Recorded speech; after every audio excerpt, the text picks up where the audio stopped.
ಯುದ್ಧ ಭೂಮಿಯಲ್ಲಿ ಶತ್ರುಗಳನ್ನ ಬೆಚ್ಚಿ ಬೀಳಿಸಿದ್ದ ಕರ್ನಾಟಕದ ಪ್ರಾಚೀನ ಸಮರ ಕಲೆಯೊಂದು ಬೆಂಗಳೂರಿನ ಮಕ್ಕಳ ಕೂಟದಲ್ಲಿ ಅರಳ್ತಾ ಇದೆ. ದೊಣ್ಣೆ ವರಸೆಯನ್ನ ಕಲಿಸುವ ಮೂಲಕ ಮಕ್ಕಳಿಗೆ ಆರೋಗ್ಯ, ಆತ್ಮವಿಶ್ವಾಸ ಹಾಗೆ ಆತ್ಮರಕ್ಷಣೆಯ ಪಾಠವನ್ನ ಮಾಡ್ತಾ ಇದ್ದಾರೆ ಸ್ವಪ್ನ ಚಂದ್ರಶೇಖರನ್ ಅವರು. ನಮಸ್ತೆ, ಬೋಲೋ ಇಂಡಿಯಾಗೆ ಸ್ವಾಗತ. ನಾನು ಲೀನಶ್ರೀ. ಮೊಬೈಲ್ ಹಾಗೂ ಡಿಜಿಟಲ್ ಯುಗದ ಈ ಕಾಲದಲ್ಲಿ ಬೆಂಗಳೂರಿನಲ್ಲಿರುವಂತಹ ಸ್ವಪ್ನ ಚಂದ್ರಶೇಖರನ್ ಅವರು ಮಕ್ಕಳಿಗೆ ದೊಣ್ಣೆ ವರಸೆಯನ್ನ ಹೇಳಿಕೊಡ್ತಾ ಇದ್ದಾರೆ. ಆ ಮೂಲಕ ಯುದ್ಧ ಭೂಮಿಯಲ್ಲಿ ಶತ್ರುಗಳಿಗೆ ಬೆಚ್ಚಿ ಬೀಳಿಸಿದ್ದ ಈ ಕಲೆಯನ್ನ ಕಲಿಸುವ ಮೂಲಕ ಅವರಲ್ಲಿ ಆರೋಗ್ಯ ಹಾಗೆ ಆತ್ಮರಕ್ಷಣೆಯ ಪಾಠವನ್ನ ಮಾಡ್ತಾ ಇದ್ದಾರೆ. ಮಕ್ಕಳು ಯಾವ ರೀತಿ ದೊಣ್ಣೆ ವರಸೆಯನ್ನ ಮಾಡ್ತಾರೆ ಅನ್ನೋದನ್ನ ಬನ್ನಿ ತೋರಿಸ್ತೀನಿ.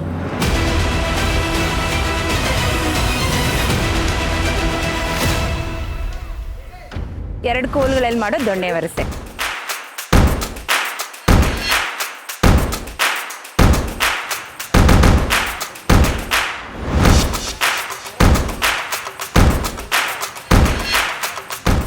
ಇದು ಮಾನ್ ಕೊಂಬು, ಜಿಂಕೆ ಕೊಂಬಿಂದ ಮಾಡೋ ಲೆಸನು.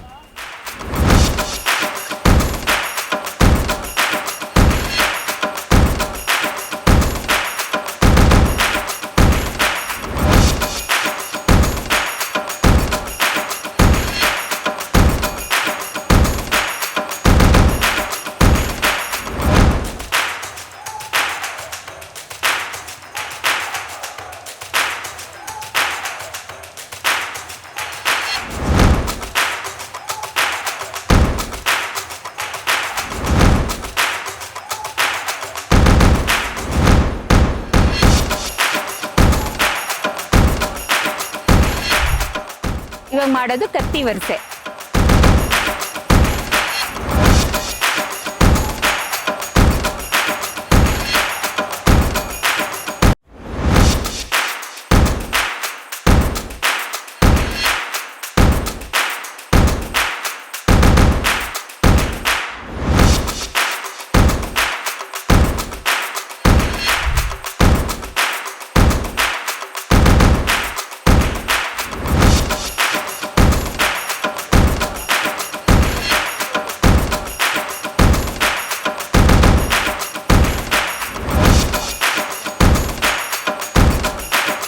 ಈಗ 4 ಜನ ಮಾಡೋದು free style.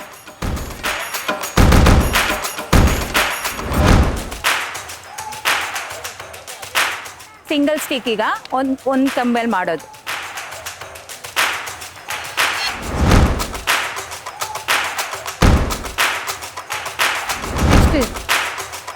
Sudeep, ನಡುಕಂಬು which middle stick ಅಂತ.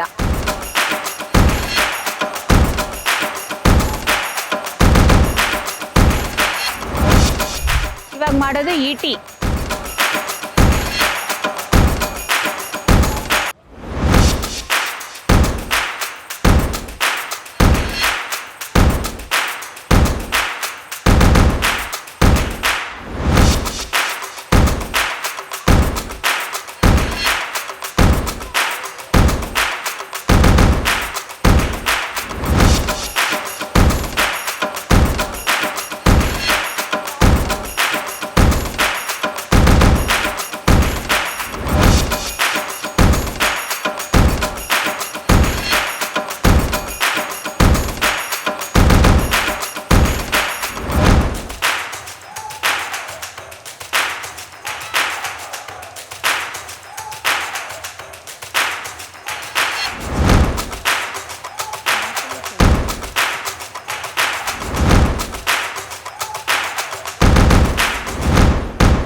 It is known as surulwal or else flexible sword in English, or most commonly known as urumi.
1, 2.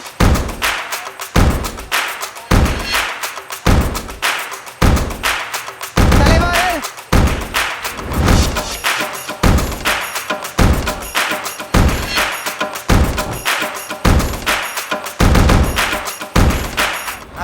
I'm Yuvan. I've been learning Silambam since I was in 3rd grade. It has been over 7 years I'm learning Silambam.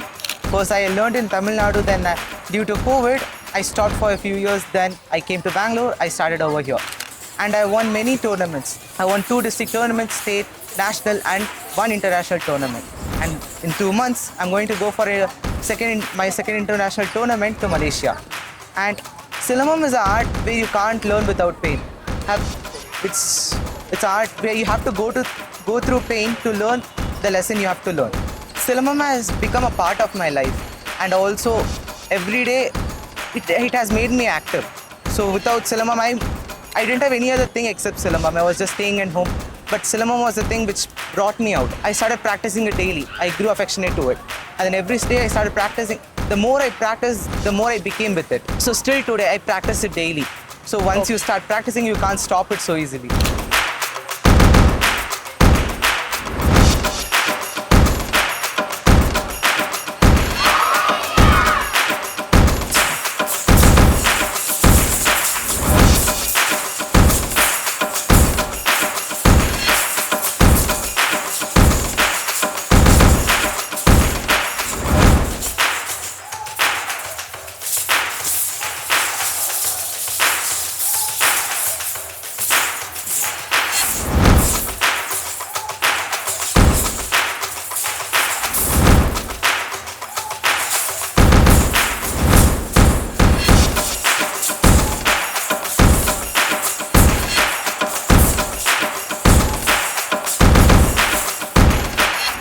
ಪ್ರಾಚೀನ ಕಾಲದ ಸಮರ ಕಲೆಯೊಂದು ಈ ಮಕ್ಕಳ ಕೂಟದಲ್ಲಿ ಅರಳ್ತಾ ಇದೆ. ನಾವು ಯುದ್ಧ ಕಾಲದಲ್ಲಿ ಬಳಕೆಯಲ್ಲಿದ್ದಂತಹ ದೊಣ್ಣೆ ವರಸೆಯನ್ನ ಮಕ್ಕಳ ಕೂಟದಲ್ಲಿ ಸ್ವಪ್ನ ಚಂದ್ರಶೇಖರ್ ಅವರು ಹೇಳ್ಕೊಡ್ತಾ ಇದ್ದಾರೆ. ಮಕ್ಕಳು ಕೂಡ ಅಷ್ಟೇ ಉತ್ಸಾಹದಿಂದ ಈ ಕಲೆಯನ್ನ ಕಲಿತಾ ಇದ್ದಾರೆ. ಇದರಿಂದ ಸಾಕಷ್ಟು ಪ್ರಯೋಜನಗಳಿದೆ. ಪ್ರಮುಖವಾಗಿ ಆರೋಗ್ಯಕ್ಕೆ ಸಾಕಷ್ಟು ಪ್ರಯೋಜನ ಇದೆ. ಇದನ್ನ ಕಲಿಯೋದ್ರಿಂದ ಆತ್ಮರಕ್ಷಣೆ ಆಗುತ್ತೆ, ಆತ್ಮವಿಶ್ವಾಸ ಕೂಡ ಬೀಳಾಗುತ್ತೆ. ಬನ್ನಿ ಅವರನ್ನೇ ಮಾತನಾಡಿಸೋಣ. ಈ ಕಲೆಯನ್ನ ಇಲ್ಲಿ ಮಕ್ಕಳಿಗೆ ಯಾಕೆ ಅವರು ಕಲಿಸ್ತಾ ಇದ್ದಾರೆ ಅನ್ನೋದನ್ನ ಕೇಳೋಣ. ನಮಸ್ತೆ ಮ್ಯಾಮ್. ಈಗಾಗಲೇ ಗಮನಿಸಬಹುದು, ಯುದ್ಧ ಕಾಲದಲ್ಲಿ ಬಳಕೆಯಲ್ಲಿದ್ದಂಥ ಈ ಪ್ರಾಚೀನ ಸಮರ ಕಲೆಯನ್ನ ಇಲ್ಲಿ ಮಕ್ಕಳಿಗೆ ನೀವು ಕಲಿಸ್ತಾ ಇದ್ದೀರಾ.